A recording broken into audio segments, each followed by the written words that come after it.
Hey guys, it's Brit. Welcome to my legacy house where everything starts at home.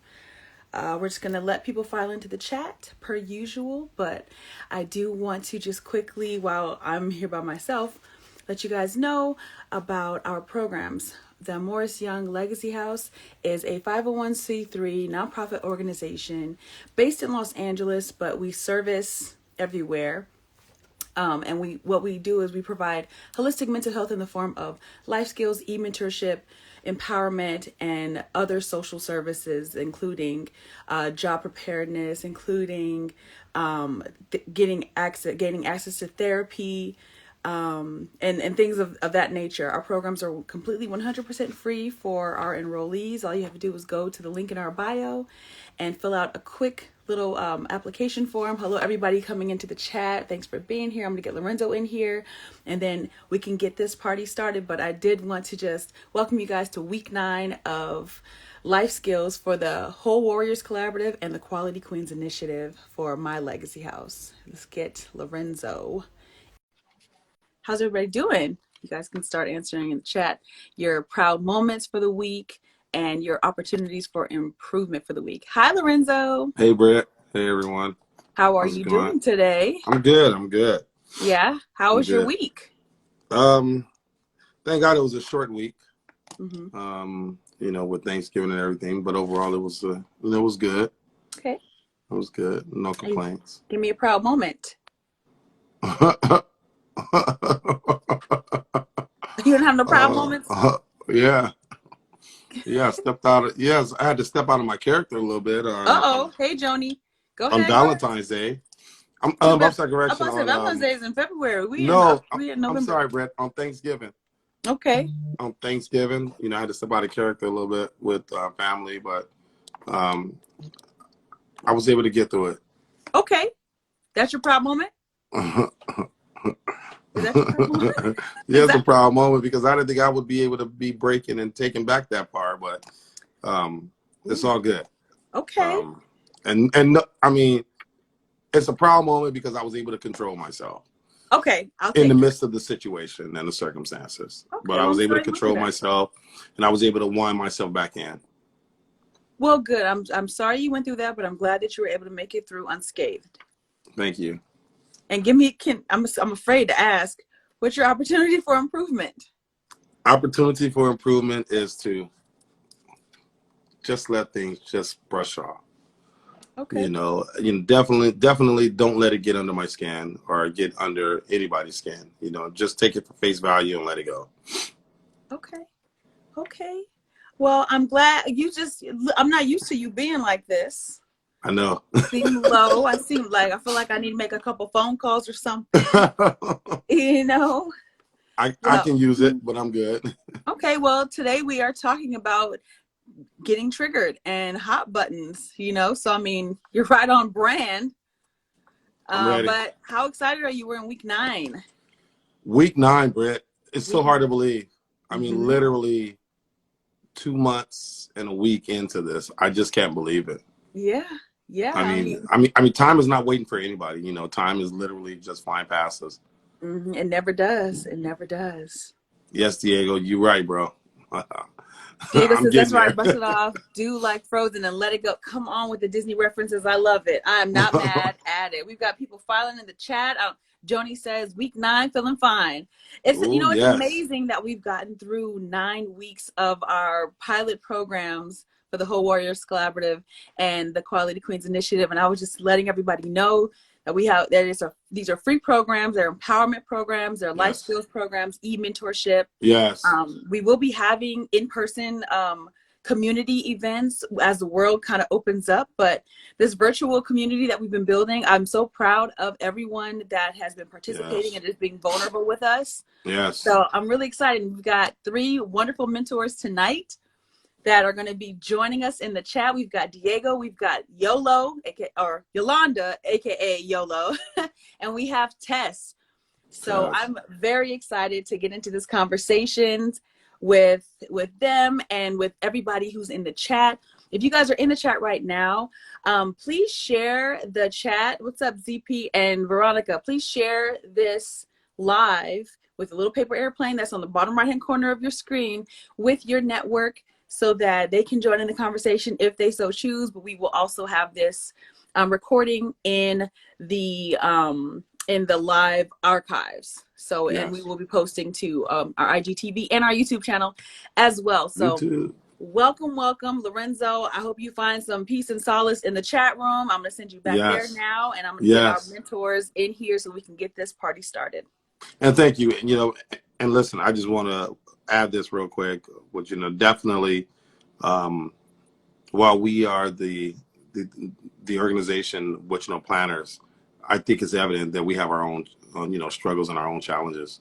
And, which, this has been a long 4 days, and I had an opportunity to just kind of reflect on what I could have done differently versus, how to handle the situation the very next time. And, and I think the main goal really is just trying to stay humble, regardless of what the situation is. But I'm excited for everybody tonight. Thank you for everybody that's tuning in. Thank you for sharing us with your, your group of friends. And, stay tuned. Tonight is going to be off the chain, hot buttons. I'm looking forward. And thank you, Brit, once again.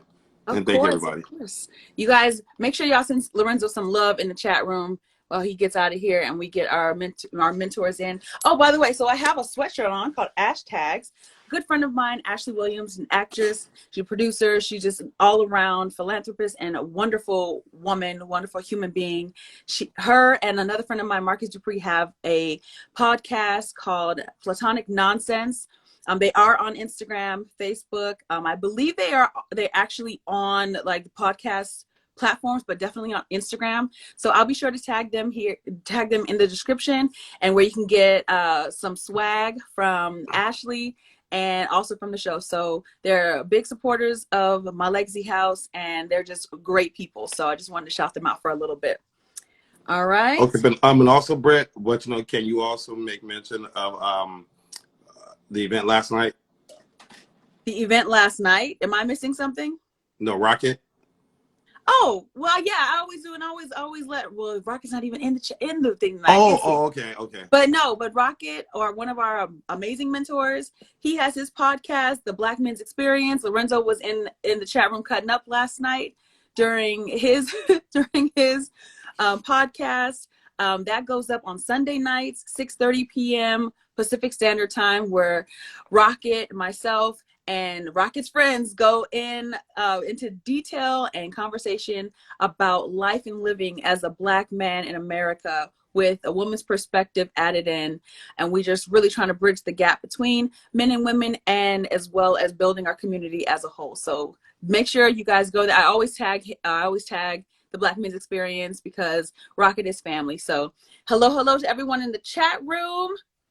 And we're going to get the other mentors in here, Lorenzo. All right, I'm going to jump out. Thank you. I'll see you guys soon. All right, bye-bye. Okay, let's get our people in here. YOLO. Where's the rest of my people? Where are the rest of y'all at? Tess and Diego. I know I saw Diego in here. There you go. All right. Hey, YOLO. Hey, Tess. Hey. Hey, Stephen. Hey, Diego. What's up? Well, what's up, beautiful people? It's so great now that we've kind of like got traction under us, that we actually like are starting to see all of our different mentors, which is awesome. Because I think YOLO and Taz, this is your first live session with us for life skills. Yes. Y'all look good. Y'all look good. So I'm going to start with you, YOLO. Yolonda, tell me, how was your week? Stressful. No, okay. It was good. It was good, but it was also stressful. Started back to work, back in the office. So that part was a little bit stressful, trying to get back into the swing of things, waking up early, coming home late. Right. But it was good. It was good. Okay, give me a proud moment. Proud moment. Let's see. Proud moment was I got to go out and shoot some hoops this weekend. Nice. If you guys don't know, Yolanda is an amazing basketball player. She's one of my favorite people to play with. Her basketball IQ is off the chain. Some of you guys don't know what that means, but for those of you who are hoopers, let me know. Oh, you guys, Tammy Mack is in the amazing Tammy Mack is in the chat room. She says, so proud of you with Legacy House. Thank you, Tammy. We love you.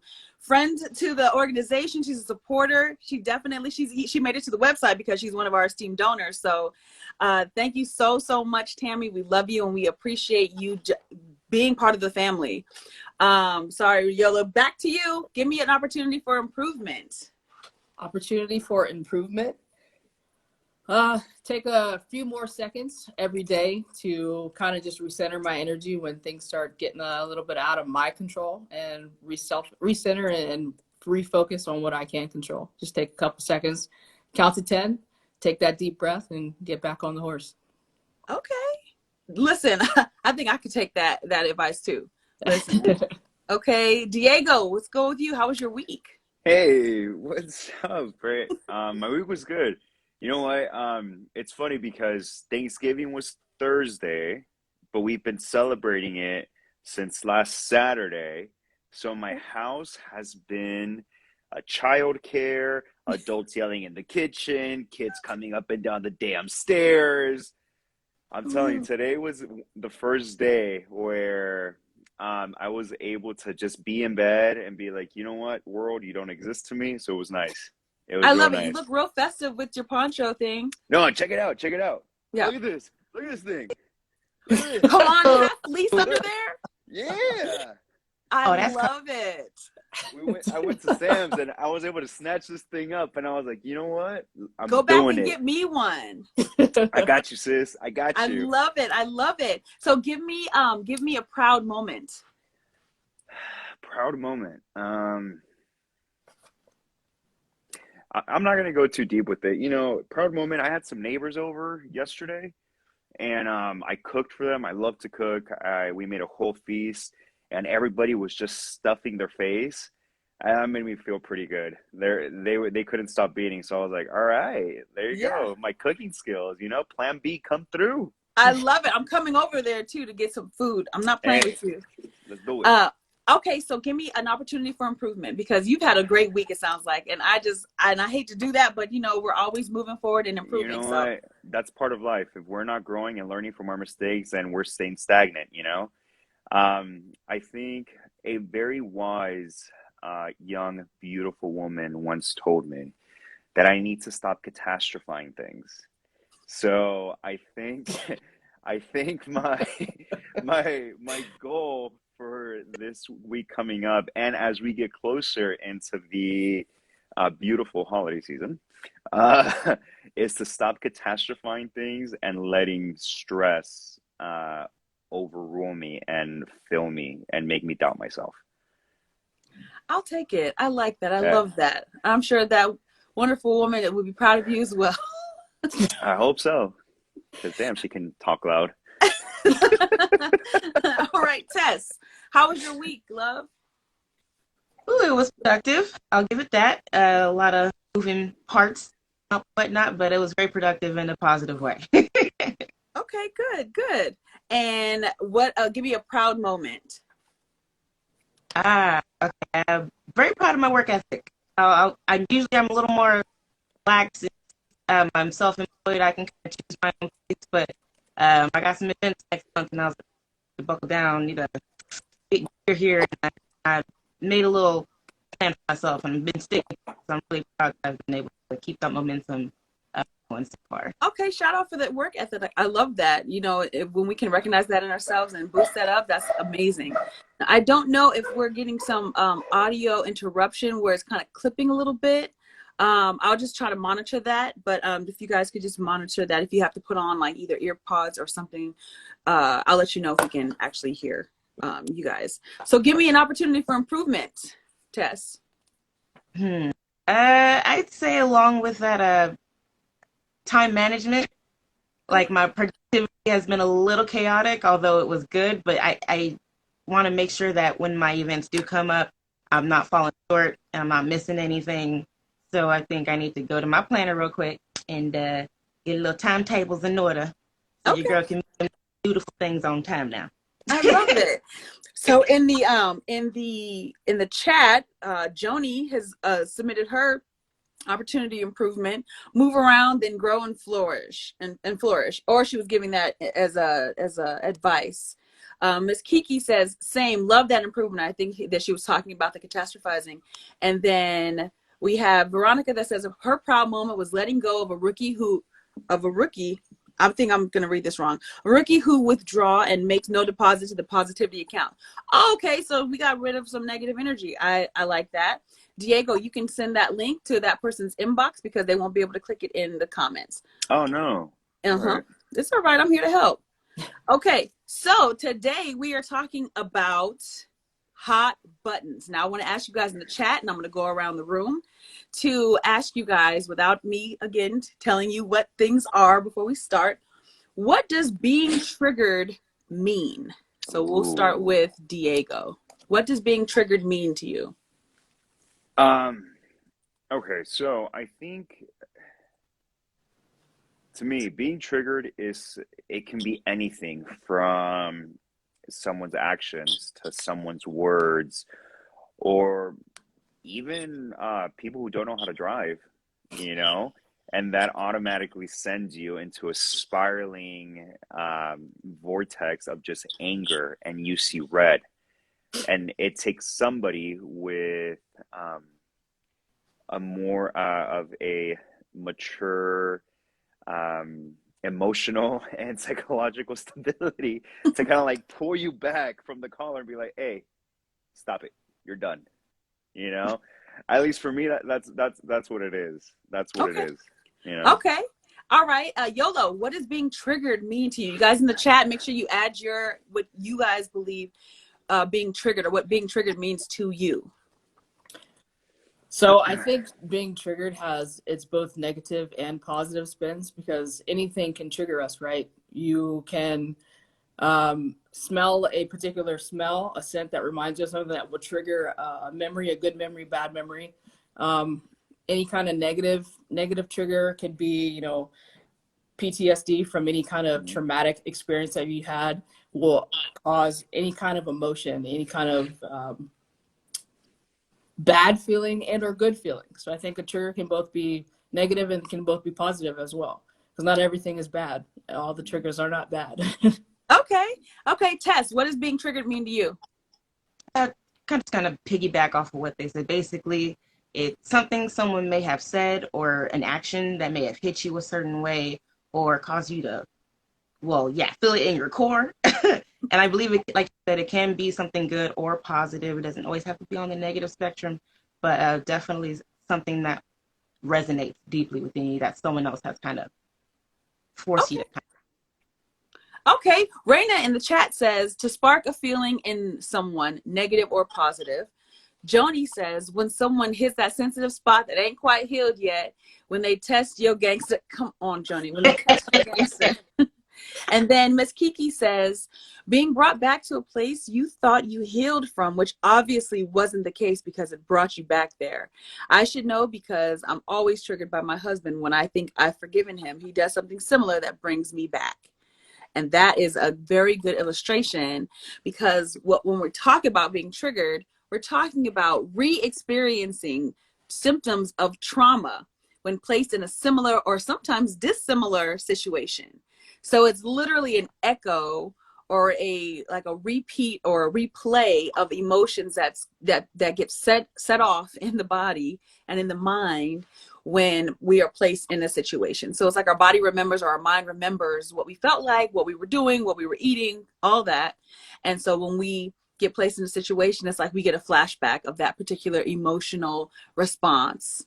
So now, let me make sure I haven't missed anybody in the chat.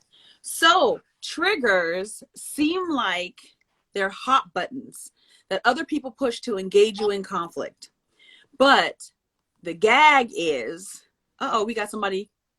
I don't want to unveil this. Hold on. PRD03 says, the way someone responds to you, depending on the situation, positive and negative, especially the ones that you feel when you have been done wrong. Yes, it's definitely a trauma response. Absolutely, PRD03. Sorry, I like to call people by their names, but sometimes it's hard, so I have to call you by your screen name. But once we get to know each other, I'll be able to call you guys out by name. But yeah, so a lot of people think that triggers are outside stimuli, but they actually come from within, because they're how you perceive a threat and how you respond to said threat. Because when we're talking about triggering, we're typically talking about these negative stimuli, because significant emotional events that our bodies remember are typically negative, because our brains want to save us all the time. And they don't want to save us from positive experiences. They want to save us from negative, because the negative sometimes means life or death. And so we want to help in terms of like our mental health and just building our skills. We want to help to identify situations that trigger conflict reactions for us, so we can best respond to the situation in a healthy and productive way. Notice I didn't say I want us to stop being triggered, because that is impossible.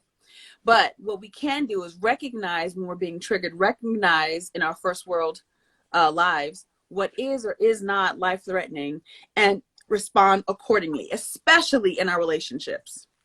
So what types of triggers, and this is a very broad question that I'm going to ask, but what types of triggers do you think are the most common that we see in society, in our relationships?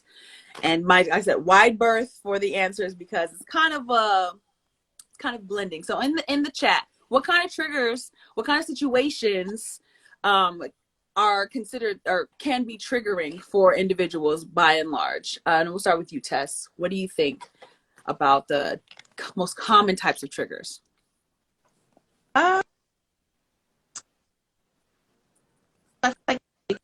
Sometimes it can be Say that again. I'm sorry. Say that again, because I don't know if everybody else is hearing a clicking. Mm-hmm. You guys are hearing her straight through? Nope. Okay. No. Just say that again for me. Okay. Sometimes it could be like family. Family could be one of those triggers. Okay. Or sometimes it can be a situation or a setting that can set for a trigger. Okay. And that's what I. All right. Miss Kiki says trauma, emotional. Joni says when someone calls you out of your name, I'm going to add, or pulls you out your character. Okay. Diego, what kinds of triggers or what areas in life initiate us being triggered, cause us to become triggered later on? Well, I think I'm gonna go with what people are saying in the chat as well. It's, for me, being triggered it's a word. For example, my biggest trigger is when someone tells me to relax. Because when you tell me to relax, I take that as being like you're patronizing me. Like you are talking to me as if I were a kid and don't understand what's going on. And finally, I think that you're not validating the way I feel, because you yourself don't know how to handle the emotional situation at hand. So that's just like you brushing my emotions off, and kind of flipping it around and making it about me. Okay. So kind of like disrespecting you, or not allowing you to be treated with the dignity that you deserve. Yeah, exactly. I love that. Okay. Miss Kiki says childhood trauma for sure. Growing up as a little girl, I felt like my dad ignored me at times. He worked a lot, so I get it now. But the little girl just wanted his time. So now, and I think she's continuing. But that's now when I hurt my husband. I hurt when my husband ignores me, and that just makes it worse and brings me back to that little girl. That is so potent. That is so profound, because that is a big part of it.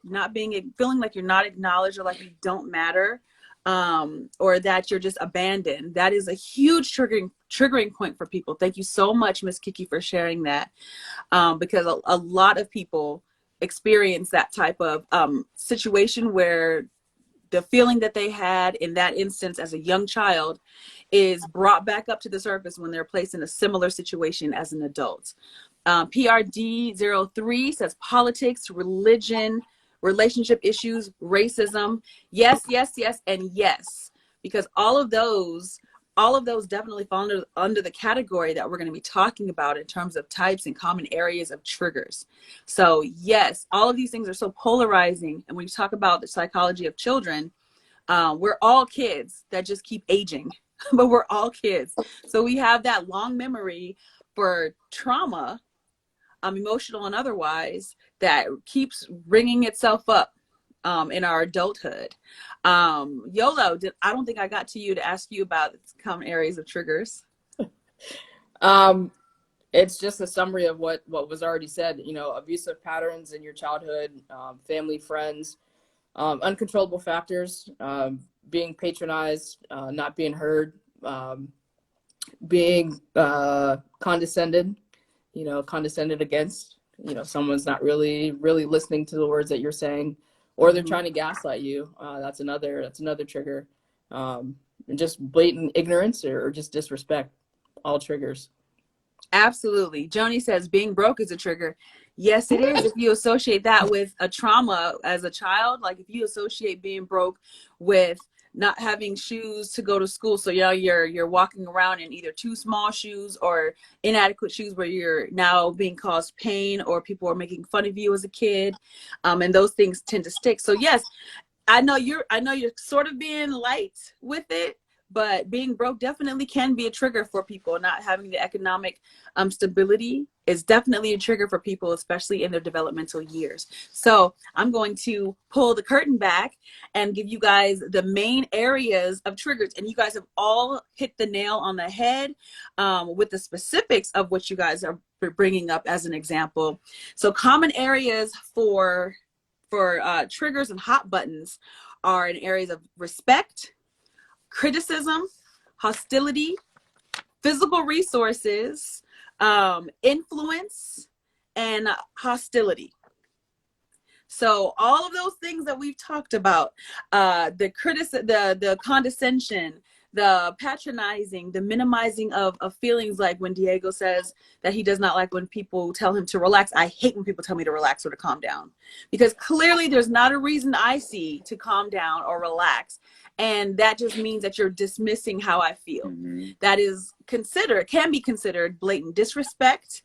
It can be a criticizing. It can have a criticizing effect where, oh, so now you're judging me because I'm hopped up about a situation. Mm-hmm. It can come in the form of hostility, where you may be in conflict with someone, and because now your emotions are heightened, they now say, oh, calm down. That can be considered a hostile comment or a response.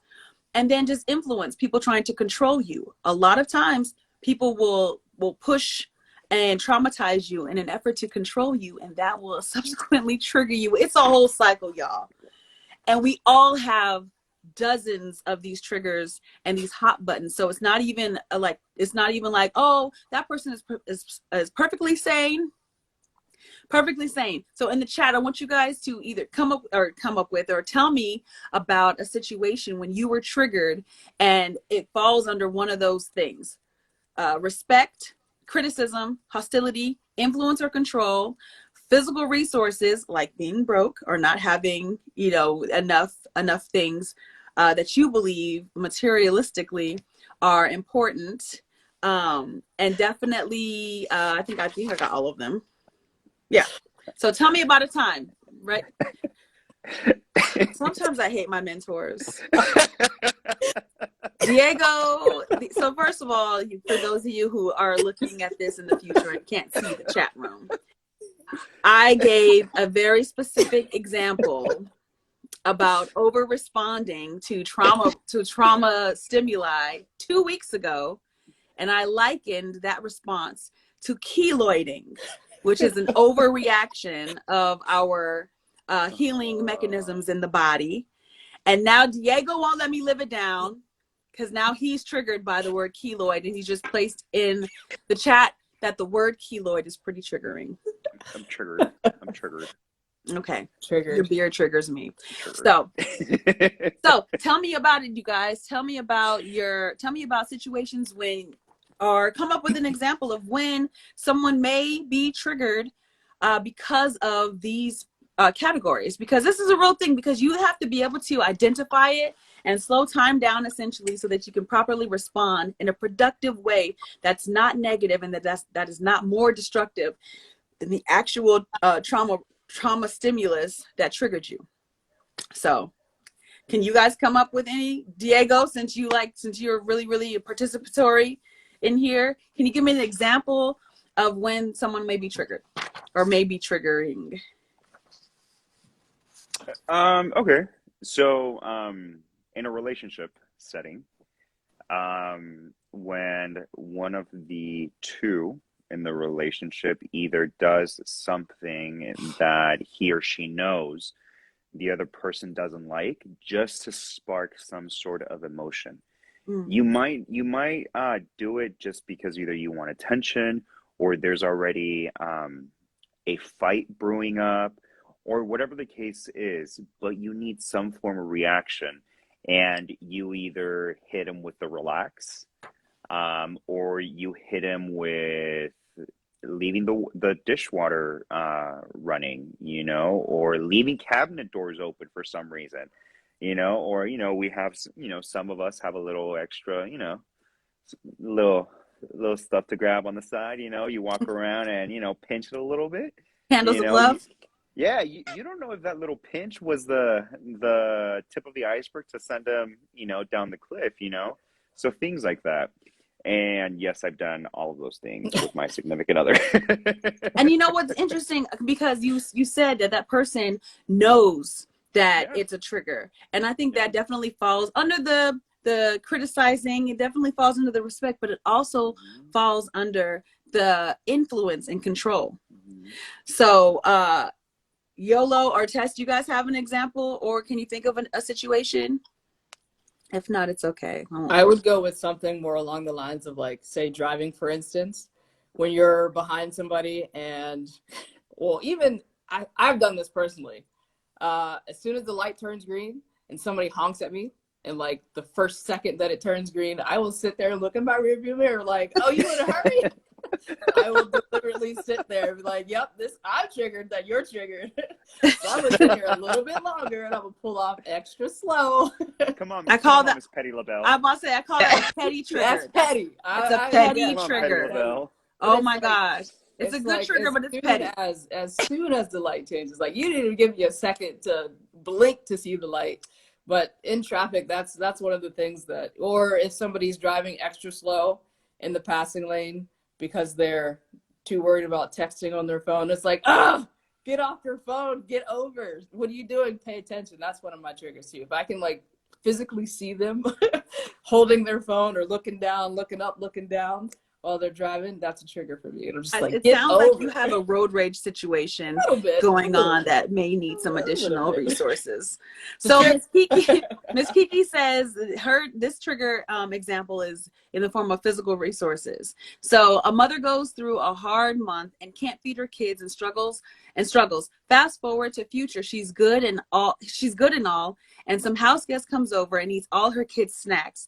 Now she's throwing pots and pans and acting a fool over Doritos, but it's deeper because it brought her back to the time she couldn't provide as a mother. That is such a good example, and it's so vivid because we do that, especially when it comes around the scarcity mindset, because a lot of us have come from situations where we didn't have an abundance, right? Just collectively as a group, didn't have an abundance of things all the time, especially people of color, because historically we were not always the one percenters. We'll just say we'll go with the extreme example.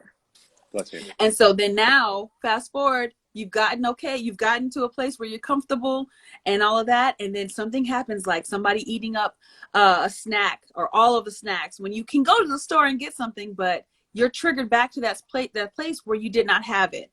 I love that example because that is such a common thread in terms of being triggered and being in that position. Great example. Let me see. Mr. Rocket's in the room. What's up, Rocket has entered the chat. And now he came in a little out. too late. He came in a little too late, you know, but I'm kind of glad he did because I'm sure he's equally as triggered by the word keloid as I am. So we saved him. We spared him. Y'all don't want to smoke with me today. Let me tell you. So now when we talk, so then I just want to get into the areas so that we can kind of iron out and maybe initiate some more talking points around these categories of trigger areas. So in respect, right? Respect basically yields feelings of esteem you hold for another person. And that esteem follows with actions and conduct that align with those feelings. So let me ask you guys, how do you show respect? And I'm gonna get to your comment, Gracie J art. But how do you guys show respect? I want you guys to answer in the chat. How do you show respect? But Tess, how do you show respect to people? I think like a long time ago, there always been taught like respect is earned, but I feel like nowadays it's more about respect is given until proven otherwise. So typically I go in showing respect.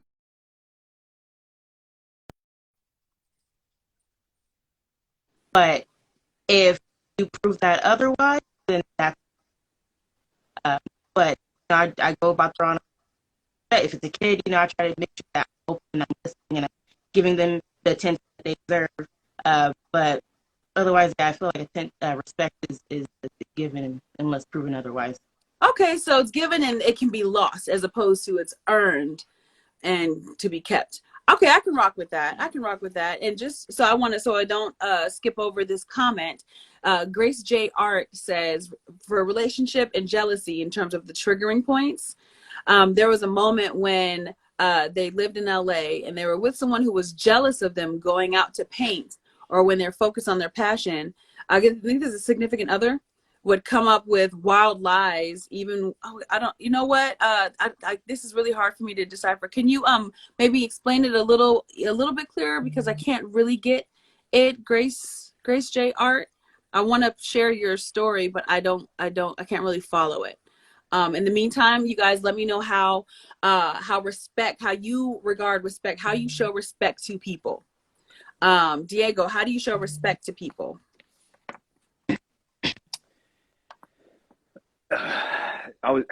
That's a hard one. Can you break down like in general, or Yeah, when in general, somebody's being triggered?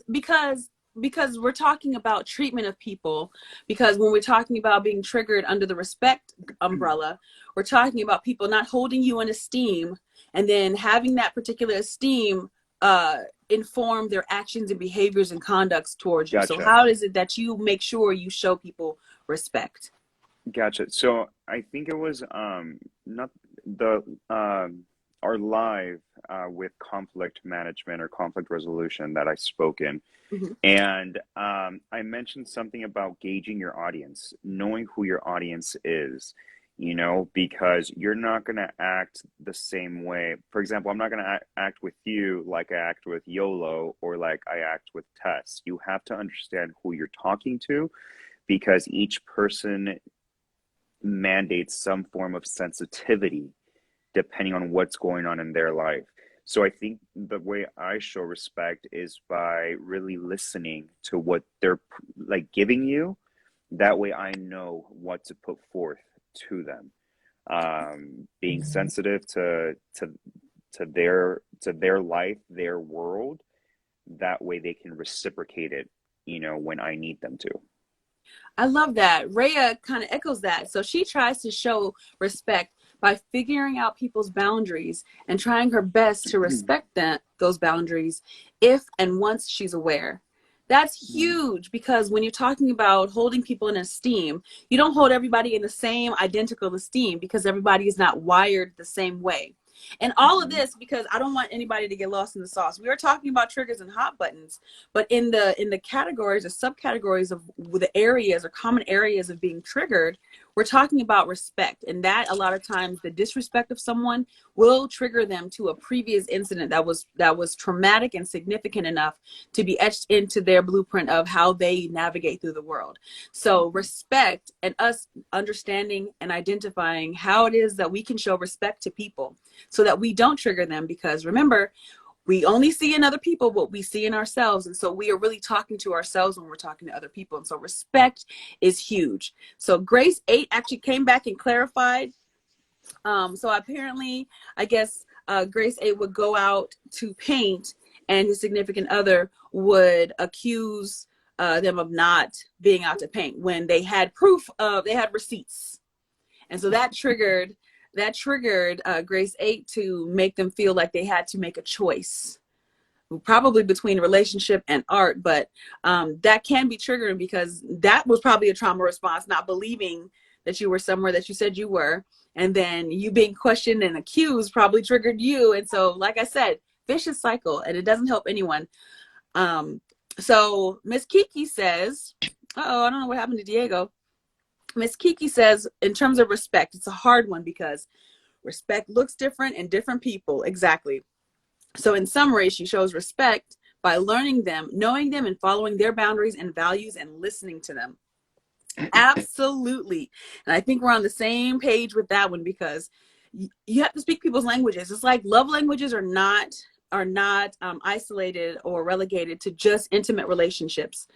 We have love languages within our friends and family members, and even with strangers, how we conduct ourselves with strangers. And so it's important that we recognize that, Diego says he's trying to come back, that we recognize how people are wired, because there's only really so many combinations of wiring that we have to really consider. I'm trying to get Diego back in here because he fell off the wall. So keep on. We got you, Diego. There you go. Sorry. You're fine. Are you okay? No, yeah, I was trying to pull something up on my phone and I didn't realize that it was going to cut my streaming. So that was my bad. I'm sorry, guys. Quite all right. You're over here trying to multitask, but that's okay. I can appreciate it. So what happens, I want to know physiologically, what happens when you guys feel disrespected? And I'm not talking about when it's a specific type where it triggers a specific type of emotion, but typically when you are faced with disrespect, this is for you in the chat too, what do you guys feel? Let's try to, and all I'm trying to do is trying to identify the feeling so that when we know, we can say, oh, I think I'm triggered or what have you. And then we can now start to navigate our way through that. Mm-hmm. So Tess. I think it's the shock of audacity. It's the what? I'm sorry. The shock of the audacity. Okay. Sometimes. Like, so it can take you by surprise, especially, well, for me, I feel like it's usually a surprise. You never plan to be triggered. So I feel like it's always going to hit you a certain way. So like, whoa, okay. So that happened. We need to discuss why and how that happened and why I'm feeling this way. How we can kind of come to a healthy middle ground here, because I'm triggered and I need to let you know that you have triggered me in said way. And, okay, so it kind of derails you a bit? Yeah, it derails me, and it's a shock to the system, pretty much. Okay, it's like a glitch in the matrix. Yolo, what do you feel when you are disrespected? I think it depends on who it's coming from. If it's a friend or family member, it's like a whoa, pause. Like she said, let's stop. Let's talk about this. Like, are you coming at me sideways for real? Like, this is really how you feel? But if it's a stranger, I know me personally, I will give them an eye. I'll look at them like, all right, that just happened.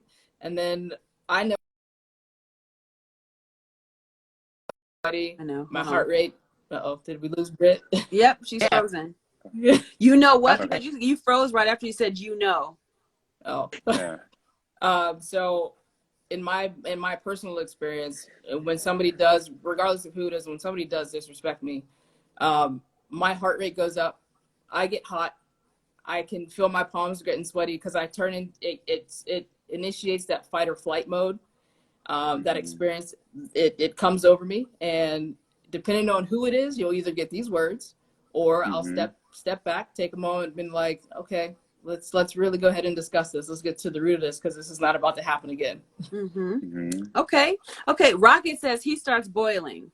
So I think he has that same fight or flight syndrome or response. And you know that the fight or flight response shuts off parts of the brain and gets you ready, sends blood to your leg muscles so that you can either start kicking or start running. And because it shuts off different parts of the body, it's almost like a backup of the networks. And what results is anger. So when you have the sweaty palms and you have that extra energy that's like building up from the ground up, it's that anger building because your brain, parts of your brain have been shut off because it thinks that you're about to either get into the fight of your life or run for your life. Mm-hmm. So that's a perfect description of what it is we're trying to get to in terms of when we're triggered and when we have hot buttons. And there's a reason why we call them hot buttons. Diego. I'm a little mad at you guys because I was about to drop that gem. I was gonna, juxtapose it to the fight or flight. I think that's one of my biggest flaws. I think because of everything that I've been through growing up, and of course my job as well, I think it's turned me into a very hard person at points. So in terms of how I feel when I'm disrespected, it really depends of where I'm at. Because if I'm in my own house and all my family knows, you're not about to come into my house and yell. One thing I made it very clear, the only person that yells here is me. And if you're cool with it, cool, come in. If you're not, you can take it somewhere else. But when it's in the outside world, something that I told my mentee was, you can't let other people's words affect you. Because the second you do, you're allowing them power. You're allowing them power to make you feel a certain way. And I told him, you're too good for that. You're too good of a person, of a worker, to allow this person that power. Don't allow them to think that they can compete with you, because letting them believe that they can compete with you also lets them think that they can win. And when you are so great, very little people can compete with you. So in the outside, I try applying that into my everyday life, because it really does a good job in weeding out the people that I allow in my circle. And it really gives meaning to the phrase of pick and choose your battles. For sure. Absolutely. For sure. And then and it absolutely makes you a little more mature, but you notice, and I want you guys to really, like, when we're in these live sessions and we like break down things, I want you to see how they relate, how they organize themselves, because that nobody's screaming in my house but me, that falls under respect. So if somebody does it, you know what I mean? That's like, okay, that's a lack of respect that you have. That's cool. And now I know. Rocket says to Yolanda, that's that am I tripping look, when you said, whoa, wait a minute. And I think that am I tripping look is really like the pause, or like the glitch in the matrix, where things are not going according to what you expect, because we don't expect disrespect. We don't expect undue criticism. We don't expect someone to assert, control and dominance and influence over us if we haven't set ourselves up for it. So that pause where you're like, wait, am I tripping? Is really you connecting back to reality. So it's actually a good thing. Miss Kiki says, in terms of what happens to her when she feels disrespected, her mouth guard is removed and the words that come out need a disclaimer. It's like my keep calm ability is gone, but like 10 minutes after, I'm filled with guilt because it's really not who I am. I think she's really not who she is. Let me see. Rocket says he turns into a super saiyan. He doesn't even know if that's how you spell it, so I don't know if that's what he was talking about. But he says, call him Goku. I'm gonna punch him. And then Grace J says, these days when they feel disrespected, they'll talk first or just say okay and walk away and never talk to the person again. Raina says, yes, it's definitely a situational response. Knowing the audience and your comfortability on how you clap back, or if you clap back. Clapping back ain't always the way. But if you clap back, you got to do it with you got to do it responsibly. And then what else? Where we go? Oh, Brandon says that's that Russell Westbrook face. He always has a am I tripping face, because he's always triggered. All right, so when we talk about criticizing, and you guys can keep on adding comments to the chat and I'll read them if they're appropriate. For criticizing, when people are critical of others, it often leads to conflict. I can't think of a situation when people are critical of someone else where it doesn't lead to conflict. And that's because people end up feeling disrespected, when they are criticized. And so we have to start understanding that how people maneuver, just like how when we maneuver and we see ourselves and other people, that's just them dealing with their stuff. So can I ask you guys, who is the most critical of you? Diego, we'll start with you. You guys in the chat, tell me, who is the most critical of you? This is a multi-part question. Okay. I am, definitely. I think growing up, I used to think my mom was critical of me, but I misunderstood that for trying to guide me the right way. But she's never been critical. She's always been very supportive. But I have this thing where I pick myself apart, and the things that I don't like about myself, I tend to catastrophize, and it kind of leads me away. So it takes me a while to tell myself. I have a coworker, a friend who's actually a mentor, and when I do that, I always hear her in the back of my head saying, "You a bad bee." You know, get your bad bee life on, you know? And I always hear her in the back of my head, and I'm like, you know what? I need to stop with this. So I love that. So you have like the angel and the devil on the side, and the devil part is you because you keep on hitting yourself, right? Oh, okay. Yeah, definitely. YOLO. I would definitely say myself. Definitely. Hands down. No, 100%. Definitely myself. There's nobody that's a bigger critic than what's inside your own head. You can hear, and everybody can tell you otherwise, but it's like, yeah, I hear you, but I ain't listening, or I listen, but I ain't hearing, because I know what's going on in here. So yeah, definitely myself. Okay. Tess? I also have to agree. That would be me. I am my biggest critic. I work in the creative field, so I've always been my biggest critic. And like you know your own mind, you know, especially when other people try to influence your own criticism. It's like, nah, I know. Like I've been there. I'm me. Like I live that life. And you know what's so interesting? Go ahead. I'm sorry. I was just finishing up there. Go ahead. No, I asked the question because I wasn't sure if people were going to actually identify who everyone's worst critic is, unless they're like a complete psychopath or they have something else going on. Most people are their own worst critic or biggest critic. And so I wasn't sure how you guys were going to answer that question, but I had We passed. You know what? Everybody in the chat passed. Rocket says he's his worst critic. He's his biggest critic. Miss Kiki says she's her biggest critic. Raina says I'm the most critical of myself, sometimes too critical.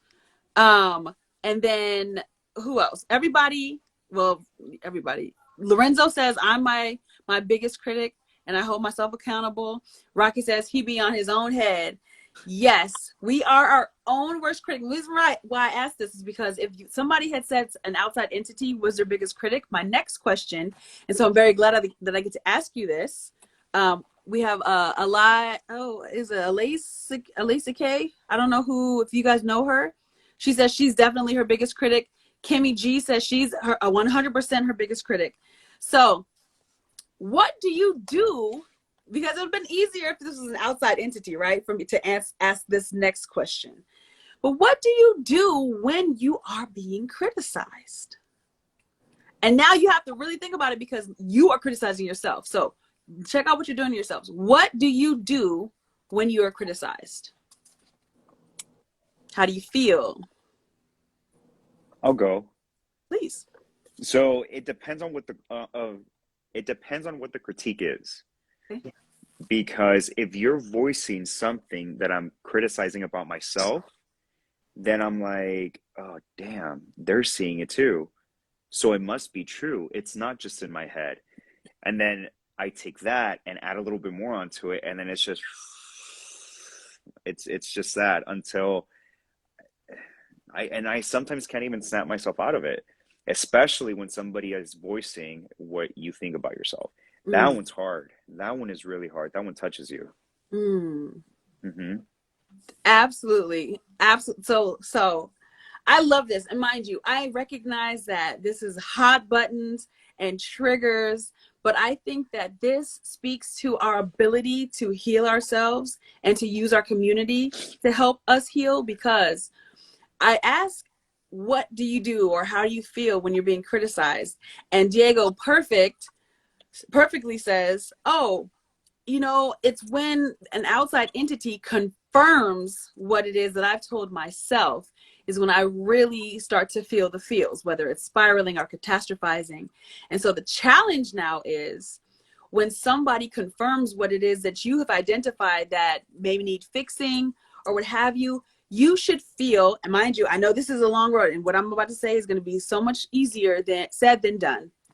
You should feel grateful, because now you have a direction to go in terms of self-improvement and in terms of collective improvement, where now you can experience this road and now share your experience with other people so that they can walk down their own road of self-improvement or collective improvement. Because if you feel a way about you criticizing yourself, when someone else confirms that criticism, and you become defensive and all of that, what are you really doing? We are being self-destructive at that point. And so I love that you said that, Diego. I love that you said that because that is true. I love that the chat room came through in the clutch and they said, I'm my biggest critic. And my mentor said, I'm my biggest critic. We're all our biggest critic. And at the end of the day, that critic, coupled with our collective community, is going to help us find the path or map our way to getting out of that situation when we're being triggered. Oh, y'all took me to church. I wish I had a tambourine. I wish I had a You better stop. Listen, I do. Because Rocket says points for the fellas. Absolutely. But it's always points for you guys. The fellas are great. Let me see. Okay, Miss Kiki says her response to criticism. It depends on from who. From her mom, she defends and spazzes. From a stranger, she shrinks and doubts. So Miss Kiki, if I can ask you, in light of what we've been talking about, when you spaz and defend, or when you shrink and doubt, why is it? Is it because they're echoing what you have in your head? Or is it because they're surprising you and you didn't know that you had that issue? I would like to know, because a lot of people may have this similar situation when family criticizes, they defend and they spaz out. And we want to get to the root of why. So why do you become defensive or doubtful? Let me see. I love that. You guys, we're really catching a groove. You realize that? Like, we're really like having these conversations that could be very difficult. And I'm sort of stalling so that Miss Kiki can answer, but I really want to acknowledge this, that we're really gaining some traction, and we're really starting to understand how these conversations that can be so charged can go. Yo, Miss Kiki's coming in with the gems, man. She's coming in with the realness. She's like dropping, like, you get some. She's Oprah. You get a car. Yeah. Miss PRD03 says that she steps back and she thinks. I love that. Reflection is everything, as long as you move forward once you reflect. Raina says both. Sometimes there is a bias, so I might get defensive to unknown people. Miss Kiki says it's confirming what I may be feeling. It's usually like a big thought. So if my mom says, oh, your daughter says she's hungry, I'll spaz because I hear her screaming, you're a bad mom. Listen, I think we all fall victim to this. Miss Kiki, I just have to listen. You are the real MVP today, because you are preaching. You are dropping all these gems that is making us hold a mirror to ourselves, because we really do. We are our biggest critic. And so because you're your biggest critic, when somebody else echoes a sentiment, if you're not ready to face it, you can respond explosively. So I thank you for your courage to share with us. I appreciate you. Raina says unknown people, she tends to negatively validate if she felt that already. So I think she's saying with unknown people, when they echo her sentiment, she feels negatively because they validate what she already felt. And let me know if that's like, wrong right now. What do you say, Tess? So it's like, I don't even know you. You just validated how I'm feeling right now. Ooh, what does that say about me? It doesn't. It says this, you're on the right path. Mm-hmm. It says you are on. Oh, I love this. It says you're on the right path, Tess, because you've been confirmed by an angel unaware, because they don't know you. They don't have a dog in the fight, a horse in the race. And they are letting you know, hey, you're on the right path. What you think you need to improve upon, you do. Go do that. I love that. Rocket says transparency. What about transparency, Rocket? What about transparency? You talking about for Miss Kiki? Miss Kiki is being so transparent. And let me tell you, transparency is the key to success when it comes to doing inner work and having your guard down. So I love that. Yola, did you have something to say? I feel like you looked like you had something to say. Just when it comes to being my own critic and being inside my own head, I know for me, some of the things that I do to try to get outside of my head is I write things down. I write little note cards. I write little Post-it notes, almost like affirmations, but not quite affirmations, because they're more so geared toward what I need to do, what I know I need to do. So like, I even had one up the one day when my mom was here. She's like, aren't you being a little mean to yourself? I'm like, no, this is what I need. This is what I need to see. So I know in my mind to get refocused and reset my goals and get back on track to doing what I need to do. I love that. I like that. You know what? I like that twist to it. Somebody outside is checking you for being too hard. Yeah. I love that, because you're probably having an overstimulation of your healing process, aka keloid. You better stop. And you're able to now be brought back to a reasonable amount of criticism.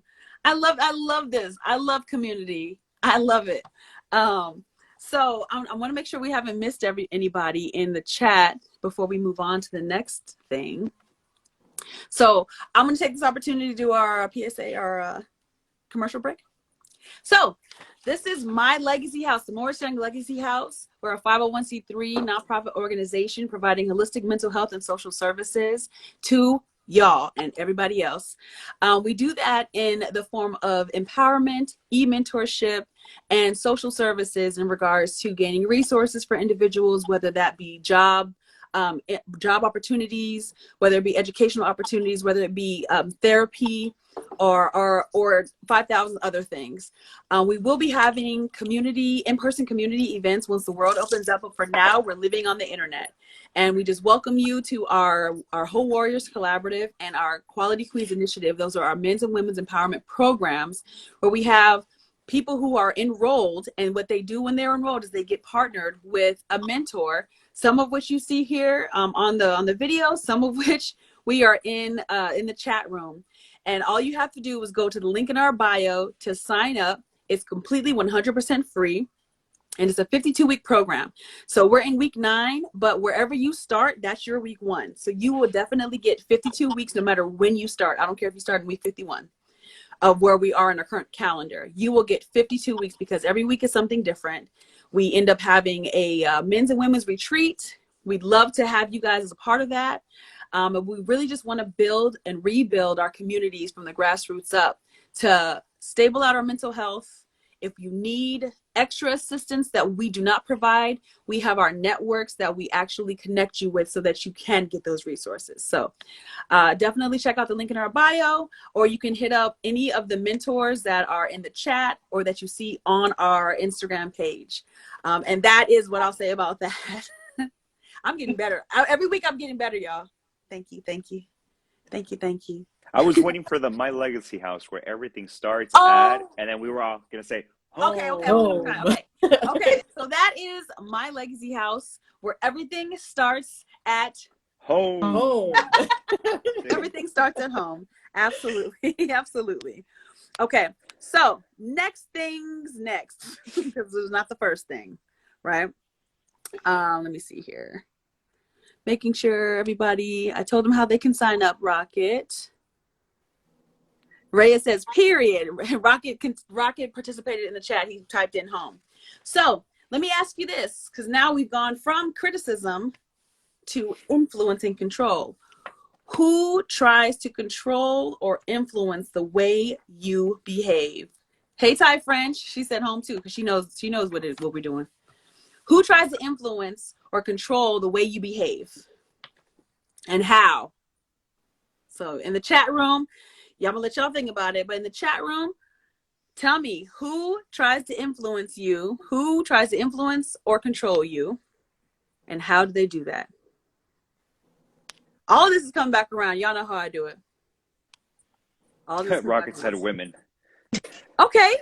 Rocket, how? I think everyone tries. It's a societal thing. Control. No matter what's going on, there's always going to be something in society that affects the way that we are supposed to think, the way that we're trained to think. So that within itself is going to be control. Okay. So Rocket says women. Ty says I try to control you, Brit. Facts. Pseudo facts. Lorenzo says a spouse tries to control you. So how do they try to control you? How? I'll say this. I think control is a very, very loaded word. Okay. Just like friendship, you can't use the word friendship and give it to everybody. Mm-hmm.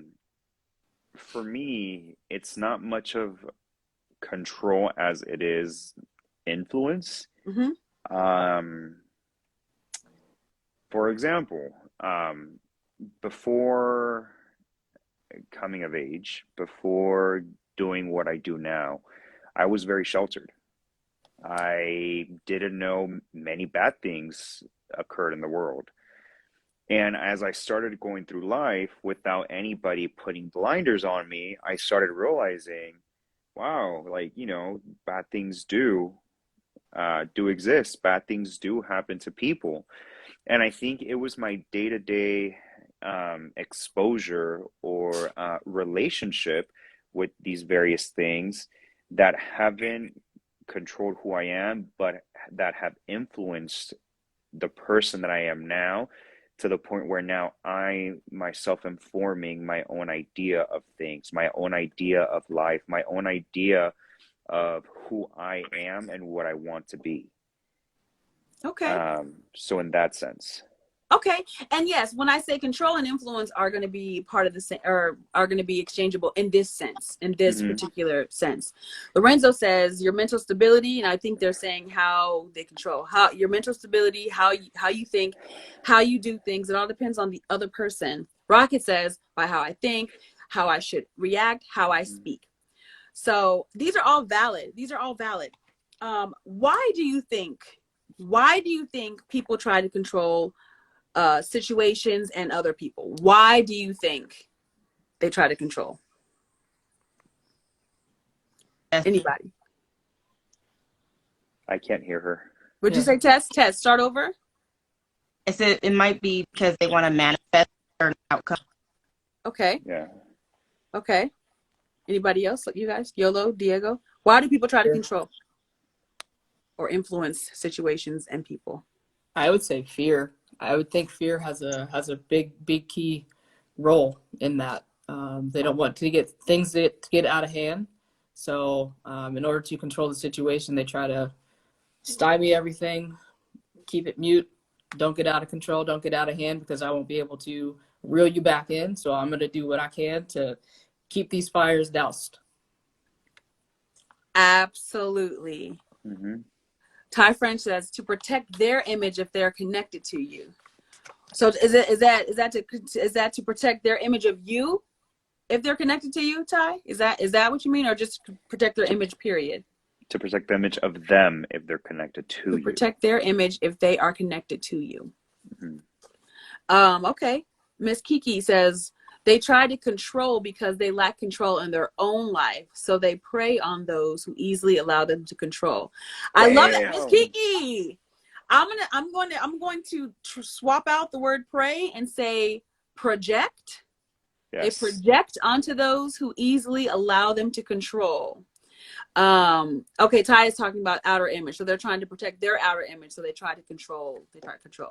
Gracie J says friends, except Tess, friends try to tell them and or control what to do with their art or their life.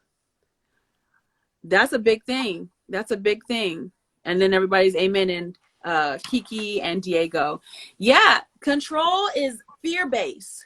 Even influence. Like influence is probably a euphemistic word for control. Yes. But what do our influencers do? They control where their followers spend money. You know what I mean? Or what they think. Because we have political influencers, you have social influencers, all of that. But people... And that's why Mary had a little lamb. You better stop.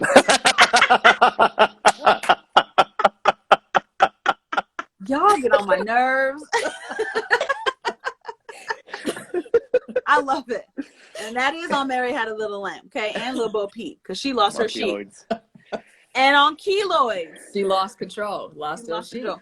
But absolutely, control is a fear-based tactic where we cannot control situations, the public. We can't control anything but ourselves. And so because half the time we don't tap in to know ourselves enough, we think we can't control ourselves. And so that fear is just spread out everywhere, and people feel like if they hold on to something outside of themselves, they'll be able to survive. But we're not trying to survive here. We're trying to thrive. So when we talk about influence and control, and you see people who are trying to be pushy or trying to make you do things, you have to step back and understand, they are experiencing something that they feel they have no control over. And so they're trying to control me.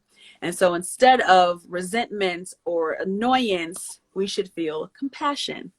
And I won't say we should feel, but a good thing to feel would be compassion, because we understand now, because we've been participating in the Whole Warriors Collaborative and the Quality Queens Initiative over at My Legacy House, what they may be experiencing, and that it's not about you, you know? So I won't even say who acts the most hostile towards you, because we know it's the same as who's is critical of you. And then in physical resources, because I don't want to keep you guys so long, but in terms of physical resources, I think the goal is really to not live in a scarcity mindset, because as hard as that may be, because I'm I'm guilty of thinking. Say you a suspect. You ain't a victim. Stop. I'm guilty of. You see how she was ready with the backhand? My hand is over my heart. Stop it. But I feel that I'm guilty of the scarcity mindset at times, where I become fearful that there's not enough or there won't be enough. But then I have to remind myself there's more than enough. There's more than enough, because we have a collective here that understands each other, that loves each other, that wants to help grow this community in health and wealth and wellness. And we have to do the same for ourselves. When we get into that catastrophizing, Diego, when we get into that road rage, YOLO, or when we are unsure about where we want to place our talents tests, in terms of your artwork and all of that, we have to step back and remember that we're not in a vacuum. While we control us, there are other people who are in control of them that will support us. So now that you know commonalities and what types of triggers you have, what types of activities can you do that will combat these effects of triggers? What activities? Well, for me personally, go ahead. Go ahead. Okay, well, for me personally, my go-tos are always, drawing or singing. I love karaoke. I feel like that's a really good outlet to just kind of like belt it out there, just let the feels fly, just kind of feel the moment and not feel so pressured or so wrapped up in whatever that criticism or that loss of respect or whatever else was bothering you, to kind of get lost in those kind of creative things. And that's what helps calm me down and kind of makes me, especially since I'm my own worst critic, it makes me kind of have more grace with myself. So I know that I don't need to be so critical, be so harsh on myself. I can just let loose and it's good. I love that. I love that. And you're fun. So I can imagine we're going to go karaoke, because I know I'm not going to get up there, but I'm going to cheer you on and be like a super fan. No, if you're going, you're going to sing something. Nice try. My sister can't even get me to sing. Come on, Mary Had a Little Lamb. Yolo, what kind of, so Ty says that her activities are breathe, reflect, self-regulate. I love that. And we're going to get into nitty-gritty of that as well. Yolo, what activities do you do to combat your triggers or the effects of your triggers? Meditation, anything to get my heart going, heart rate up. I walk because I can't run. Lifting, even singing. There was a time where, I would get so wrapped up that I'd go turn on Hamilton, turn it up loud, look, yep, and sing it at the top of my lungs. I'm pretty sure all my neighbors hate me, but yeah, singing is another thing, no matter how good or how bad it is. But yeah, anything that gets you out of your mind as much as you can, and just take your mind off of whatever you're going through. I love it. Diego, I'm afraid to ask you, but I feel like you're going to behave, so. All right, so I'm going to say something, and please do not take it as condescending. I applaud all of you guys for all the positive things you guys are saying. It took me a very, very long time, a lot of maturing to get to where I am now, to where everything you guys said, I was able to put to establish and practice. However, whenever you guys feel cornered by someone, it's okay to let them have it. It's okay to build all that rage you had built up in you. Let them have it. It wasn't too long ago when that happened to me, where someone was just poking at me, poking at my partner, poking at us nonstop. We've been giving them this immense amount of respect, and at the end, I couldn't control it anymore. All those count to 10, meditate, tune them out. It wasn't working anymore, and I let them have it. All the built up rage, anger, frustration, that not only the one that they were projecting onto me, but everything else that the whole world was projecting on me, I let it go. You let it go verbally? Verbally, of course. Okay. Yeah, verbally, you gotta say it sometimes. No, yeah, I let it go verbally. I was like Andrea Bocelli, just letting it out, and I had a conversation with my therapist, and he told me, Diego, congratulations. Thank God you did it, because we have to remind ourselves that there's only so much positivity and so much meditating that we can do until it boils. You're going to boil out of control. And no matter how much of a positive person you are, no matter how much of a meditator you are, yoga, Brit, you have to know your audience, and you have to know who deserves it and who doesn't.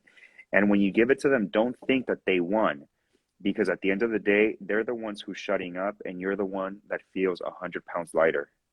So there's always an upside to that, you guys. Absolutely. I love that you shared that. I love that you share that, because it's so funny. People will talk to me and be like, well, you do yoga, you should be able to be, calm. It's like, no. Now, yoga will curtail some stuff. It'll balance me back out. But sometimes people just need to be cussed out. Not really cussed out, but they need to be told about themselves.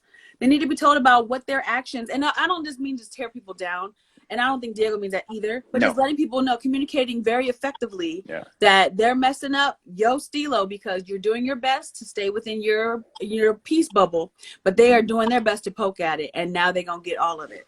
So I think that is fair. It's human, and it's unrealistic to expect you to be zen all the time when it comes to a person who is triggering you, who is actively triggering you.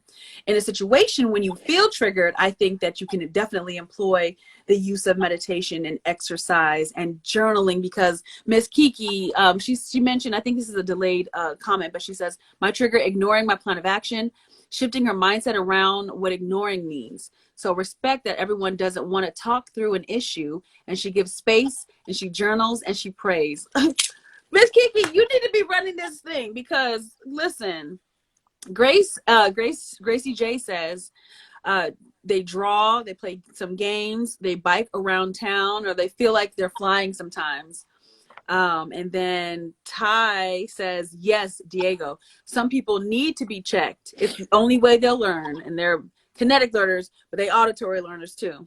And then Miss Kiki says, yes, listen, you have you have to only go Hulk one time and they will calm down. I get that. Keyword is one time and knowing your limits. Some people's one time will lead them into jail, so know your limits. And then Ty says, because you can cuss somebody out without using cuss words. That's a fact. That's a fact. And I just want to point out, Ty says that I have never karaoke'd. So good luck trying to get me to get up there. I'm not doing it. So I think that being able to calm yourself, and it's not about just being zen all the time, but I think taking that moment, because most people will then say, well, I don't know how to meditate. But taking that moment to breathe in silence or to music and focusing, if you're listening to music, on the music, or if you're not listening to music, focusing on how you're breathing for 2 minutes. And that little timeout will allow you the clarity to bring your emotions back to center so that you don't react and regret. That's what we don't want to do. We don't want to react and regret. We want to make sure that we are responding appropriately and giving ourselves that buffer of time, whether it's meditation, whether it's going for a workout, whether it's painting or journaling. You're still pausing and giving your brain time to kind of come back to center. It's going to be more beneficial for you in the end. PRD says, it depends on the person and what's happening. I pray, listen to music, or go play ball. And then Raina thinks that y'all are going to convince me to go karaoke. Nice try. Yes. No, it's not happening. All right. I'll make sure to buy a karaoke machine when you come over. I had a karaoke machine growing up and still never karaoke'd. So, I mean, there's that. So for handling our hot buttons, remember to tell others how you feel when they do things that trigger you. But make all your statements, because this is the important part, because this is when you can kind of diffuse the defensiveness. Make all your statements personal. I and mine. Don't blame the other person. Because if you say, I don't like it when you do this, or you did that, or you did this, or you're this. You say, I feel in this situation that, or I felt this way. Maybe you didn't mean it. You have to make it so that it's all coming on you in terms of how you feel and not what the other person did. Because remember, it's just us. But I want to ask my, before we get to final thoughts, I'll go through this and then I'll get you guys final thoughts, because I just want to make sure my notes don't go crazy. But believe that you have the right to respect and to grace when you're being triggered, and communicate clearly and descriptively, because I think that's where we fall short. We start answering in bullet points and not full sentences, and we don't really get out exactly how we're feeling. And if you cannot explain how you feel, then you need to take a time out and really sit with what it is you're feeling, so that you can then explain it to whoever's applicable. Because sometimes it's not another person, it's just yourself. But you got to be able to sit with it and focus on getting what you need in terms of in a relationship while preserving the relationship. So sometimes negotiating is your best bet. And then ultimately, if you just can't handle it, seek therapy. Seek therapy. And remember that the other person who may be triggering you may not know that they're triggering you. All right. So I want to give my mentors an opportunity to give their final thoughts on the topic. And then I'll close us out so that we can get back to our Monday night and our families and friends or whatever. So I'll start with you, Tess. And we're going to be quiet because I think the noise from our end interrupts Tess's audio. So Tess, give any final thoughts on triggers and hot buttons? Yeah. When it comes to being triggered, try to be really honest with yourself about why it is you're triggered, so you can kind of sit with it. Like you said, take a moment, take a time out, try to figure out, like, why am I feeling this way? So that when you address the person that you're talking to who may have triggered you, you can clearly communicate why it is you're feeling that way and how you guys can go forward and avoid another situation wherein you get triggered again. And give yourself some grace, because it may not be that obvious or clear to you why you're triggered to begin with. It may take some time. So be gentle with yourself. It may take a moment, but it's worth exploring and to give yourself. I love that. Diego, thank you, Tess. I love that. And we could hear all your points, so that's good too. Diego, go ahead. Final thoughts on hot buttons and triggers. I just want to take us back. I know that we skipped over hostility, but I just want to make it known. You guys pay attention to when someone's being hostile towards you with trigger points, who that person is. Most of the time, this is going to be someone who really doesn't know you from Adam and who just wants to get to you because of everything we just said. Either they're intimidated by you, they fear that you may surpass them. Pay those people no mind. Do not allow them to make such an impact in your life when they are not at your level. I love it. I love it. Yolo, final thoughts on hot buttons. Yeah, I was absolutely going to bring up what Diego had said earlier about not giving people the power, just because they're in your face barking, and you can't let them bring you down to their level. Take that moment to step back and refocus, recenter yourself, and think about your qualities, you know, what you like to see in yourself, and give that off and let them know, like, hey, you're coming at me sideways. I'm going to try to listen to you, but you need to come bring it down a couple notches. Absolutely. Absolutely. So I'll say that triggers are the hotbeds for conflict with yourself and with others. So remember that other people are not responsible for your triggers, only you are. And if these triggers are left unchecked, they can definitely lead to destructive behaviors and consequences. And so I won't tell you how to do this, but get quiet. So whatever that means, however you can get there, get quiet so that you can actually sift through the rubbish that is the effects or the significant emotional event remnants that is triggering you. So I want to say thank you to my mentors. Next week, we are talking about negotiation styles. And we'll have 3 more mentors, and we'll be discussing these life skills in our Quality Queens Initiative and our Whole Warriors Collaborative. We are up and running. We are a 501c3 organization, and we are looking forward to connecting with you. So like us, share us with your friends and family.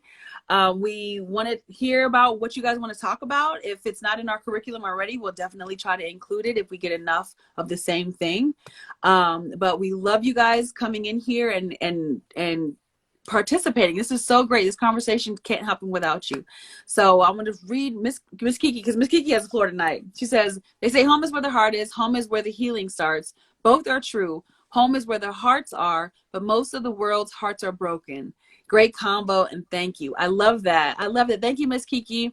Okay, you guys, next Monday, 7 p.m. right here on Instagram Live at My Legacy House LA. So until next time, welcome to Legacy House, where everything starts at home. Oh. Y'all are good.